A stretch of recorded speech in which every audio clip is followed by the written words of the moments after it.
어느 날 문득 이런 생각이 드실 때가 있지 않으셨습니까?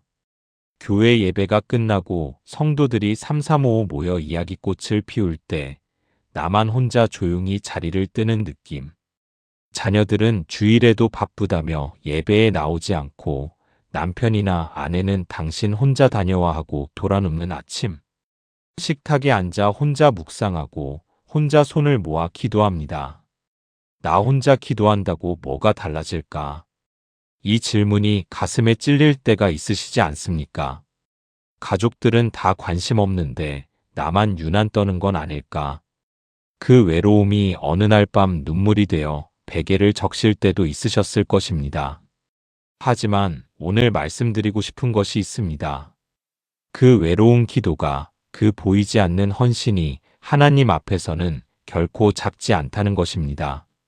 성경에는 이름도 생소한 5 여인이 있습니다. 슬로브앗의 딸들. 아버지의 이름을 따라 불리던 그들이 오늘 우리에게 말을 걸어옵니다. 나 혼자 기도해봤자 하는 마음이 드실 때 슬로브앗의 딸들을 생각해 보십시오. 이스라엘이 광야를 지나 가나안 땅 분배를 준비하던 시절 슬로브앗이라는 사람이 아들 없이 세상을 떠났습니다. 그 시대 관습에 따르면 땅은 아들에게만 돌아갔습니다. 딸들은 아무 권리가 없었습니다. 그런데 이 5자매가 움직였습니다. 회막 문 앞에 섰습니다. 모세와 제사장 엘르아살과 온 족장들과 회중 앞에서 요셉의 아들 므낫세 종족들에게 슬로브앗의 가족들이 나아왔으니 그의 딸들의 이름은 말라와 노아와 호글라와 밀가와 기르사라. 민수기 27장 1절. 성경은 굳이 이 5명의 이름을 다시 한번 낱낱이 적습니다. 왜일까요? 히브리어에서 이름을 열거하는 것은 단순한 목록이 아닙니다. 기억하라는 선언입니다. 하나님이 직접 이들의 이름을 역사에 새기신 것입니다. 한 명이 망설일 때 다른 이가 손을 잡았을 것입니다. 한 명이 두려워할 때 다른 이들이 곁을 지켰을 것입니다. 연합 야하드 함께한다는 것, 이것이 하나님의 보좌를 움직이는 통로입니다. 혼자라고 생각하지 마십시오. 우리가 한 마음으로 부르짖을 때 성경은 약속합니다. 한 길로 왔다가 7길로 도망한다고.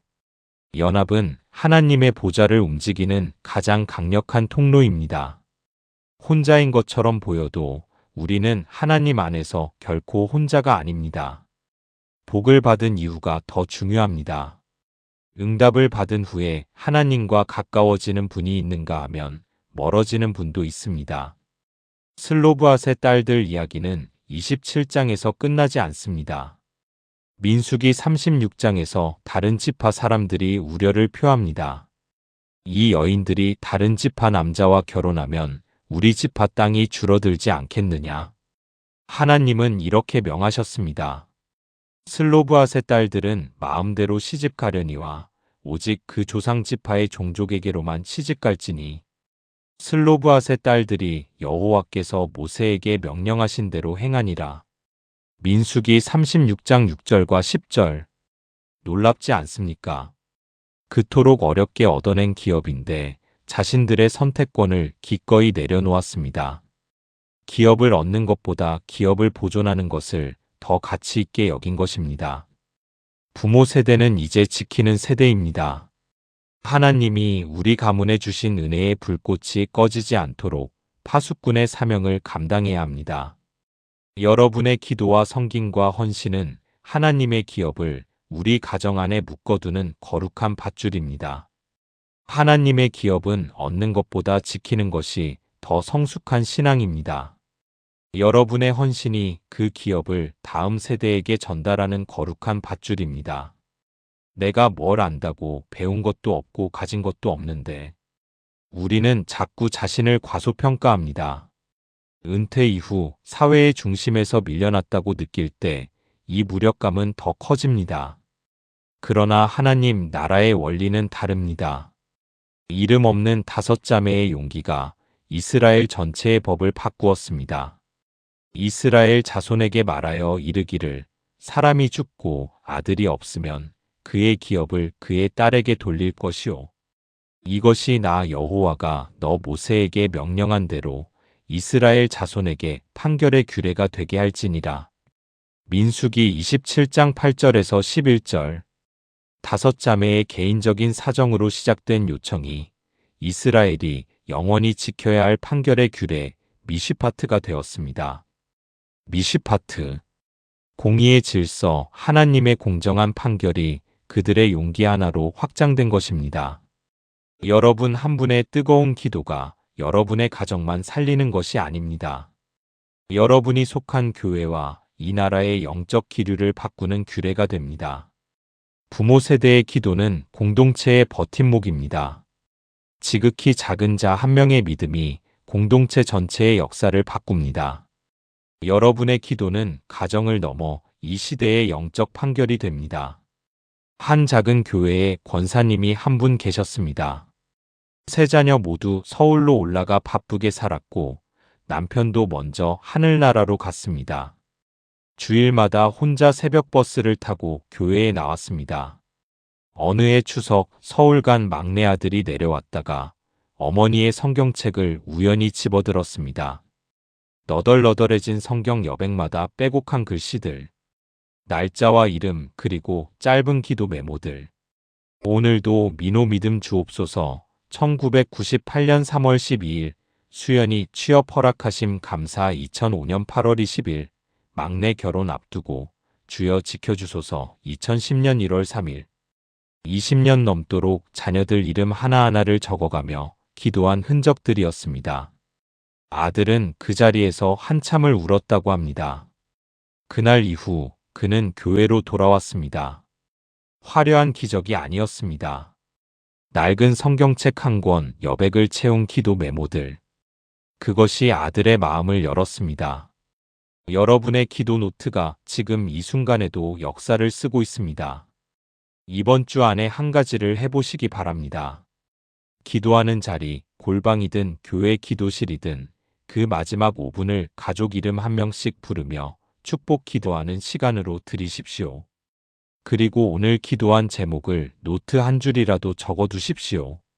날짜와 이름을 적은 그 한 줄이 훗날 여러분의 자녀가 손에 쥐게 될 가장 값진 유산이 될 것입니다. 주님, 슬로브앗의 딸들로 인해 이스라엘의 법이 바뀐 것처럼 나의 기도로 인해 이 땅의 영적 분위기가 바뀌게 하옵소서. 이렇게 선포하십시오. 여러분은 역사를 만드는 중보자입니다. 오늘 우리는 세 가지 진리를 함께 보았습니다. 혼자라고 느껴질 때 연합의 기도가 하나님의 보좌를 움직인다는 것. 응답을 받은 후에도 그 기업을 지키는 헌신이 진정한 신앙의 성숙임을 슬로브앗의 딸들이 보여주었습니다. 그리고 이름 없어 보이는 한 사람의 믿음이 공동체 전체의 역사를 바꾸는 규례가 될 수 있다는 것을 말입니다.